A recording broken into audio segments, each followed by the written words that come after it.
Hey everyone, welcome to Saturday Night Popcorn. This is Jason. And this is Kai, and we have another great discussion for you today. The movie, the movies of the day are we've been calling it the Glass series, but what we did because we're doing a not so superhero movie month, we decided to watch Unbreakable, Split, and Glass, all from M. Night Shyamalan. All three are part of a series, but I don't think anyone's actually given them a series name, so we decided to call it the Glass series. Want to give everyone a spoiler warning. Unbreakable is the first film. It's from 2000. Split is from 2016. It's the second film.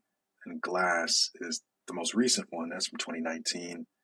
So none of these are super new, but we think they're new enough to give people or give the listeners a warning before we get into it. Yeah, we will get into, I guess, the endings of these things, but they're not like obscure endings, like or something to ruin it, like almost like Like Signs. the Sixth Sense or something, or Sign. That's Yeah, the one I'm thinking about. Yeah. yeah. So we want to give kind of like a rundown of all three movies, and so we kind of have like a little put together thing right here in M. Night Shyamalan's Unbreakable universe. So Unbreakable Universe, probably. Oh, my bad. We follow the intertwining lives of three extraordinary individuals. David Dunn, a seemingly ordinary man, discovers his superhuman abilities after emerging unscathed from a catastrophic train crash. His path crosses with Elijah Price, a fragile yet intellectually gifted man with a condition that makes his bones easily breakable, who believes that superheroes walk among us. The story expands in Split, where Kevin Wendell Crumb, a man with multiple personalities, kidnaps three girls. Among his 23 personalities, the Beast emerges as a superhuman entity. The girls' encounter with Kevin's personalities leads to a tense and terrifying struggle for survival. And lastly, the trilogy culminates in Glass, where David Dunn, now a vigilante, and Kevin Crumb find themselves locked in a psychiatric facility with Elijah Price. Under the care of Dr. Ellie Staple, who questions the reality of their powers, the three men face challenges that test the limits of their abilities and beliefs. As the narratives of the previous films converge, the complex story of trauma, belief, and the nature of heroism Heroism. unfolds culminating in a showdown that redefines their existence. So that's fairly long, but it was three movies, Yeah. and So it's I guess that sums it up pretty well. yeah, I still want to call it. I'll say the Glass cinematic universe over the Unbreakable, because Yeah, Glass is like the monarch of all of this. I think it makes sense where it's like Glass is Mr. Glass in the whole Yeah, series is the one that believes that there's superheroes around. they're superheroes and that comic books are like almost like sketches on the wall where it's like Yeah, this is history basically.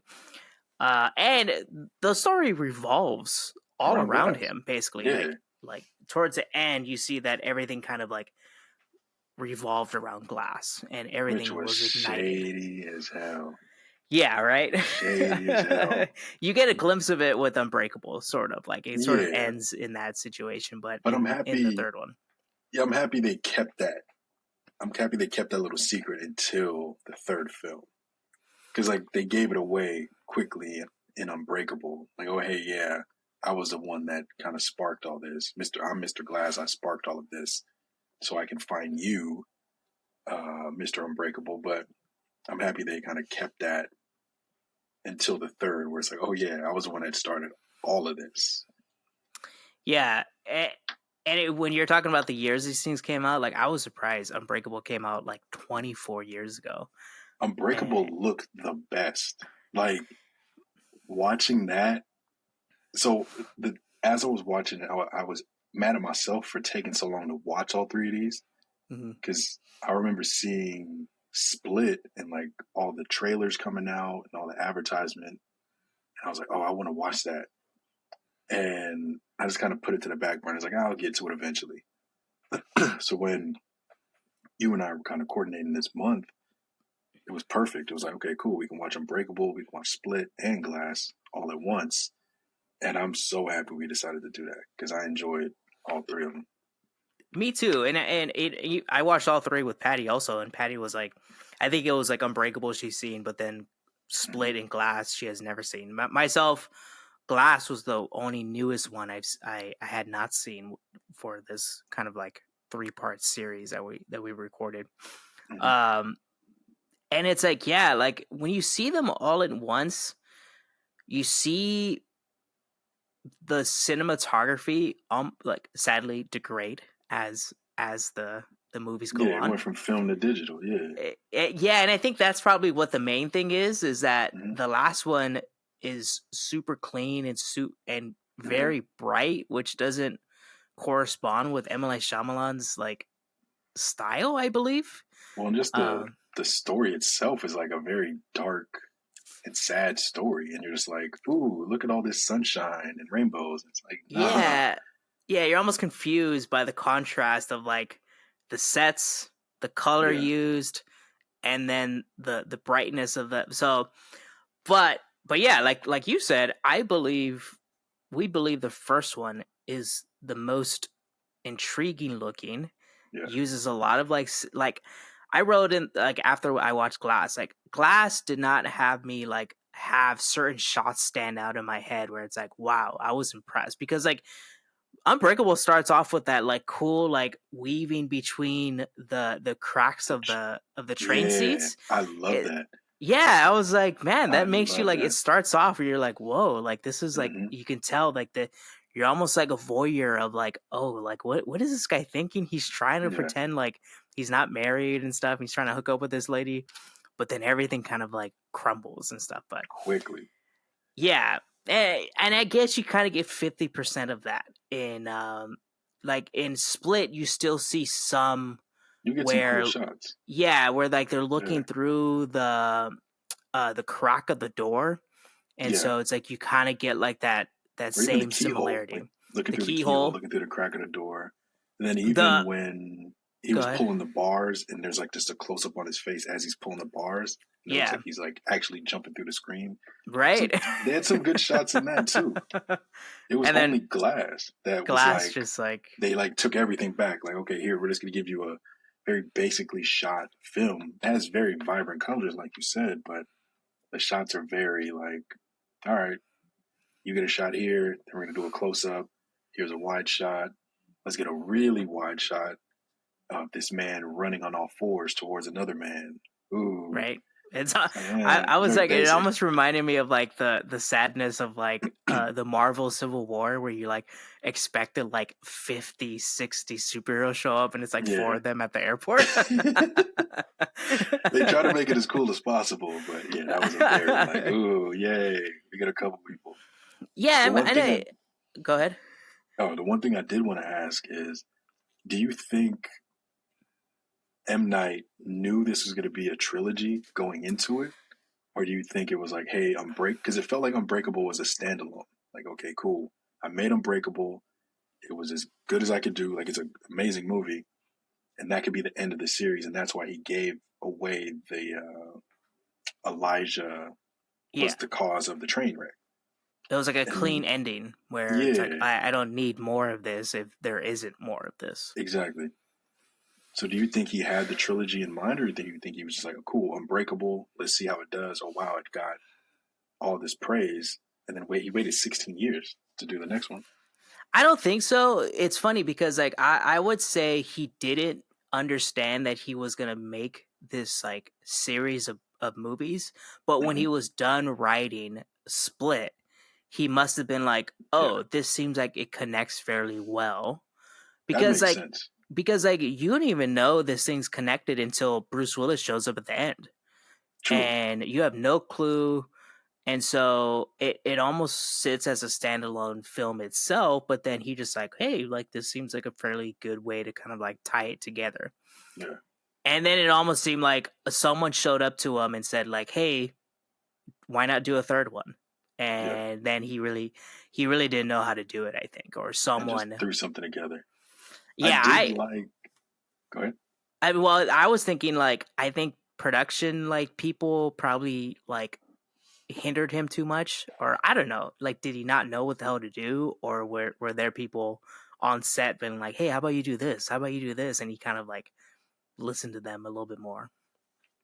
I'm thinking that because, well, okay, I'll go to that. I'll say what I wanted to say, and then I'll go to that. So I did like that he played the same character Right? throughout the whole trilogy.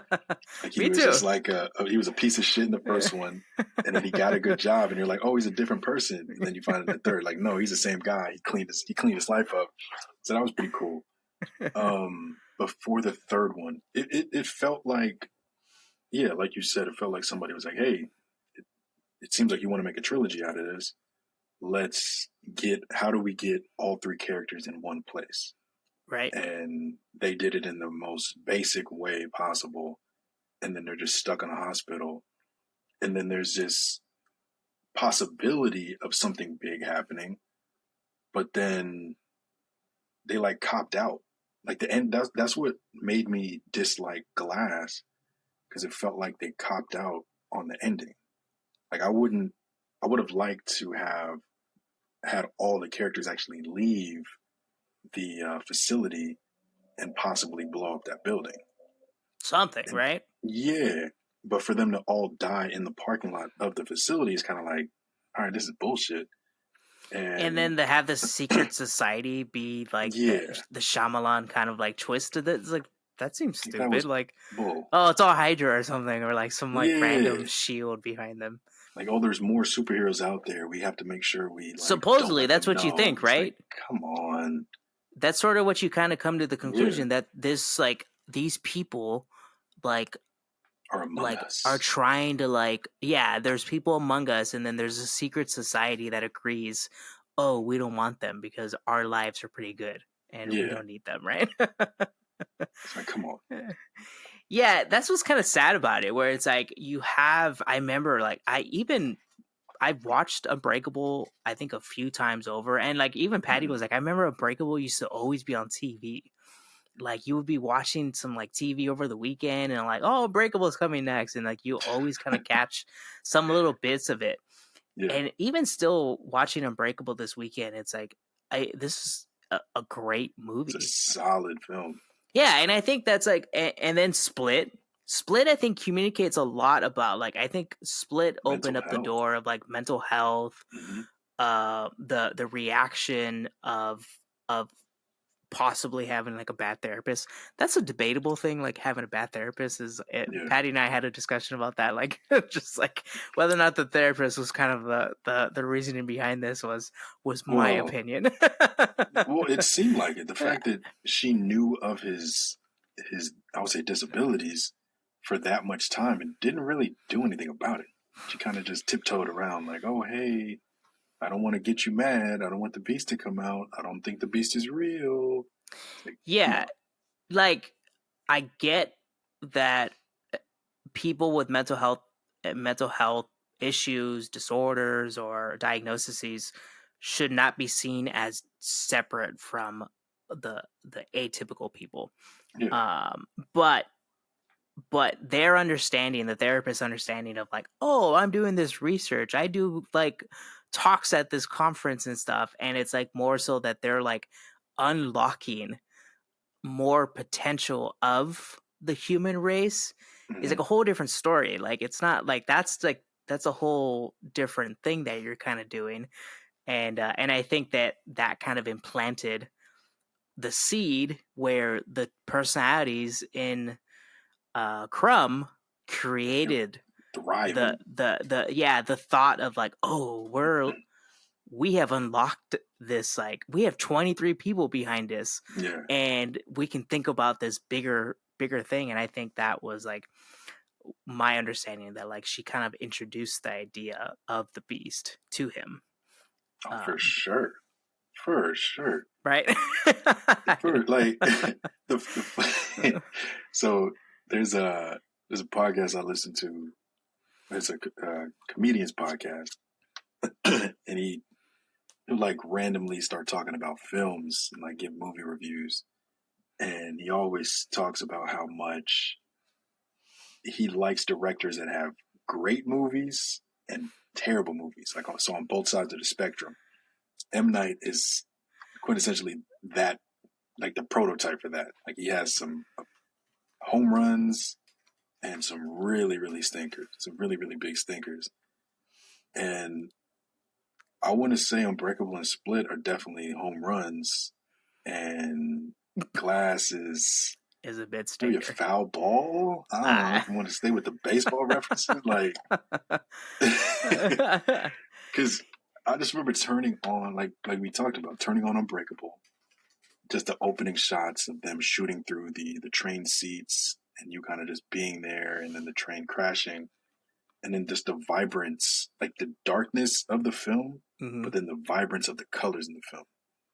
And then similar in Split, just the multiple personalities and seeing how what is it? Is it James McAvoy? I think so. James McAvoy, yeah, where like Okay, his acting prowess comes out, was where it's like yeah.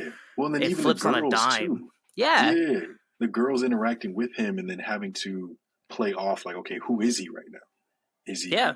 he the kid? Is he the The beast? Like, woman, who is he? Patricia. Yeah, but yeah, and then them bringing everybody back together in Glass was kind of like, okay, were you all just on set from Split and decided to just make another film? Like, what was this? I'm happy Sarah Paulson was in Glass though, but that was my only shining moment for me. I don't know. I think I've been watching the OJ versus the people or people versus the OJ, Oh and yeah, Sarah Paulson is in that yeah, too. I And love so Sarah Paulson. maybe I had too much of her. Then I watched Glass, but I was like Sarah Paulson's like character just looks out of like I don't know, just too out of the ordinary and stuff. Mm-hmm. But what sucked is that like even in Glass they had like flashbacks to Bruce Willis having that connection with his son, first I telling him like like, those though. but I like the way they I look. I That's what I'll like say. them, but Yeah. it shows you that there was a huge difference in cinematography and Yes. choices, Oh and then you're yes. like, this is a totally different film. Like you're just Yes. like showing what this. You definitely see the difference in like, okay, that was digital. This is not digital. Like, what just happened? They did and a it, decent enough editing of like, okay, let's move the camera from here and then pass a chair, so you can't really tell the cut. But yeah, yeah, you can see the differences. or kind of like Patty believed that like when Bruce Willis's like younger version comes in and talks to his son, the Hmm. younger version of the son, is that must have been like a deleted scene from I was Unbreakable, thinking that that it's too. like, hey man, just reuse it. That's a perfect time to reuse it. Yes. So they're smart decisions. Yep. But talking about James McAvoy's like performance from Split, Split. it's almost like overly exaggerated. You like love the playfulness of like the 9-year-old kid that he plays Yeah. in the Wendell. in Split, but then you almost get super annoyed by him by the third one. You're just like, this is way too much. This is a lot going on, and you almost get too much of him. And then his like beast personality, like talks more and all this Oh stuff. And yeah. it's like He had I the don't know, Batman like voice, and I was like, "This is wild." yeah. And it's like I feel like you just like have too much of like where like it could have ended at Split and then be done with it.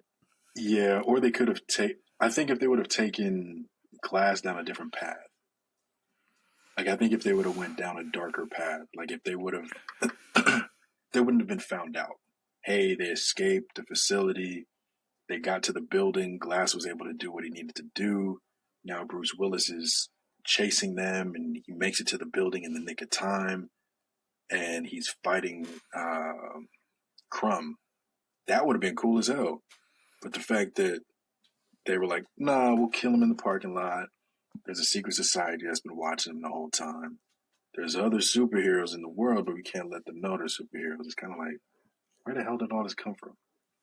And then the Yeah, tattoos, like, let's reveal a tattoo. Like, come on. yeah, and then there's like this weird society, and you're like, all right, what's that's the twist of this, and Yeah. that's the twist of the entire series, so to Yes. speak. And so you're kind of like almost like, this is kind of like leaves a bad taste in your mouth because you're like, Yeah. all right, I watched two good movies and then the third one Yes. just shit the bed.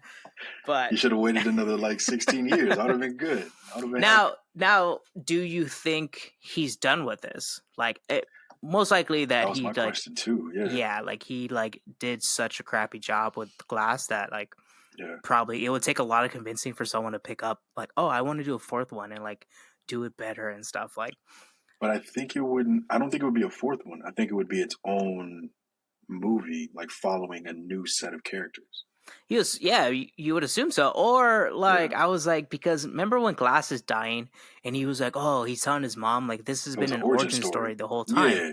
So I was like, is like the Anya Taylor-Joy character is gonna turn into a superhero, or like Dunn's kid turn into a superhero or something? I don't know. Maybe that's like it's almost like killing Bruce Wayne's parents and stuff in front of Yeah. him and everything. He's I don't know. sparking it.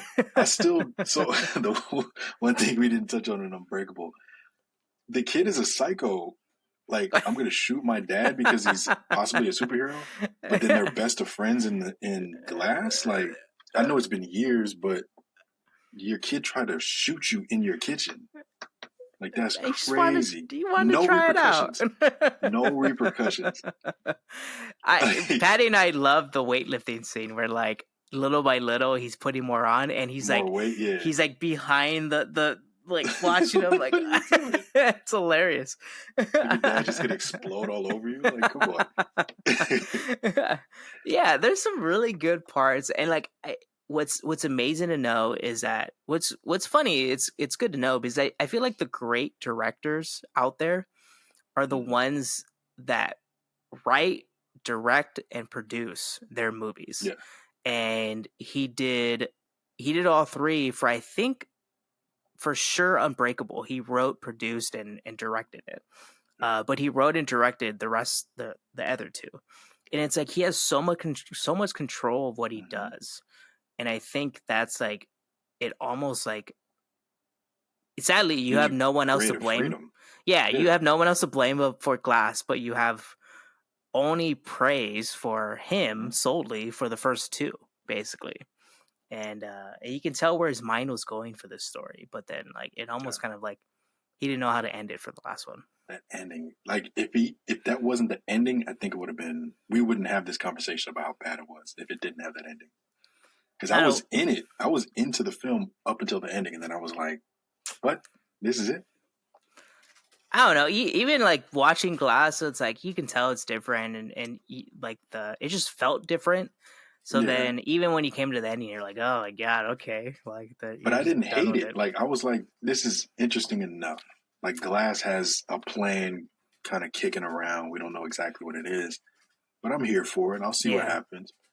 And then the ending, and I was like, "Really?" Like I spent an hour and 35 minutes. And this is the ending? And I still have another 20 minutes of this shit? Like, right? Come on. Now, like, this is 3 movies. We have 3 movies, and what do you end up rating all of them? So, Unbreakable and Split, I gave 4s. I'm weird about halves. Sometimes I give movies halves, but I truly enjoyed them. So they could honestly be 5s. They were both really great. So Unbreakable 4, Split 4, and then Glass I give it 3.5 because I didn't hate it until the ending. I gave Unbreakable and Split a 4.5, and I was like, man, dude, if I gave Split a 4.5, like, do I give Unbreakable 4? Like, no, like they're both fairly solid movies and good stories, well written and everything. For Glass, I was like, I give this a 2. Like I was like, I can't watch this. I don't think I'll forget that this thing ever existed, probably. But and it's funny because like you go to Letterboxd and you see like the average rating of like Unbreakable and Split, and it's like a 3.5, which is good. But then I was like, man, I like. Do you think M. Night Shyamalan's like movies are like? There's a lot going on that almost confuses people, or I think that's part of it. I think he just swings. He swings for the fences. Oh, like, maybe, yeah. He tries to push the envelope, and yeah, he probably has it's very dense, and sometimes it doesn't work. Like I'm happy I ended up watching these because the last M Night film I watched was A Knock at the Cabin, or Hmm. yeah, that's the name of it. That movie was a piece of shit.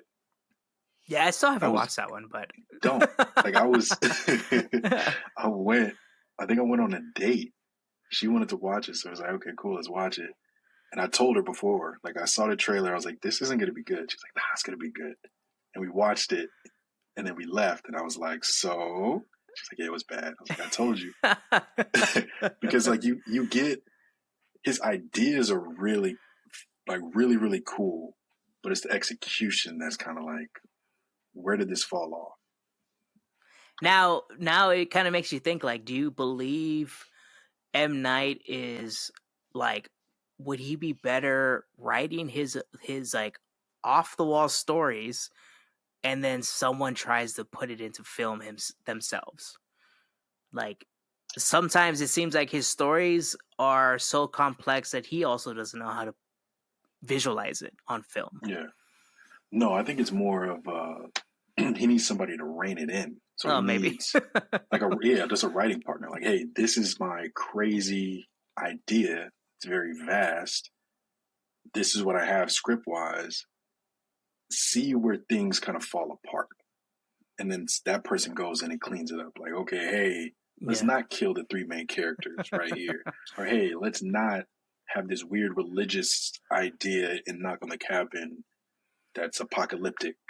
That's unnecessary. Like, you need somebody to be like, nah, this isn't that good. Let's try something else. Yeah, I guess so, right? It's like, yeah, you can go off the wall, but you still need Yeah. someone to edit it down a little bit. Yes. Yes. Now, last question for you. It's like, who do you recommend these movies to? Like, anybody that's a Shyamalan fan or a superhero fan? um, that's a great question. I would say, yeah, I would say a superhero fan would be into this. I would say at least the first two. Yeah, right. Like, I would recommend the first two for sure. For someone that's like, hey, I like superhero films, but I'm looking for something that's like superhero adjacent. These are perfect because you get the suspense, you get the thriller, you get the superhero, you get the question mark of are they actually superheroes? Hmm. Yeah, Yeah, you get the you get crime doc a little bit. Like the you get a little bit of everything in these. Shyamalan flavor of these Yeah. stories, and it's like, oh, okay, like, and then it's like about comic books and stuff, and you have a lot of things Mm-hmm. about comic books, superhero references, villain references. So There's yeah, I think kidnappings. Like there's yeah, a lot there, going on in these. there's a Like lot of stuff going on, yeah, and for me, I think anybody that like enjoys the mystery that Shyamalan has, there's not yeah, so much mystery with these. Like, which is good.